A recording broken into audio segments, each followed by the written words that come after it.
ဟုတ်ကဲ့ပြန်ပါဘုန်းကြီးကဒီကိစ္စမှာအရေဝင်ပြည့်ပြည့်စုံရောက်ပြီးတော့ရင်းရင်းနဲ့အစင်းရင်းနဲ့ပြောလိုက်။ညံပြီးကိုပြန်ပါပြန်ပါပြန်ပါနော်။ပြန်ပါဟိုအများပြောဖို့နည်းနည်းလေးဘောမကြောက်နော်။ပြန်ပါပြန်ပါဘုံကရှိပုံကဘာမှပြောပြပါဘူးဘူးမှဒါဒီကဘာမှပြောကြိုက်တဲ့ကိစ္စကြီးဖြစ်သွား။ပြန်ပါတော့အမောကိုယ်တိုင်ကဒါမျိုးဆိုရင်တိုက်ပြီးဆက်ပြီးအောင်လုပ်လို့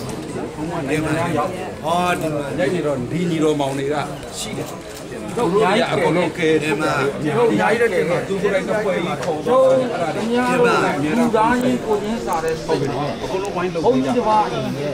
အများကြီးနာဘာသာဝင်ဒီဘုံစိတ်မကောင်းကြလို့တတ်တာပဲရုပ်တော့ဘာသာတတ်တာပဲရုပ်ပြီးတော့ကဘာမှလူသားကြီးငြိမ်းချမ်းရေးအတွက်ရုပ်လုံးလို့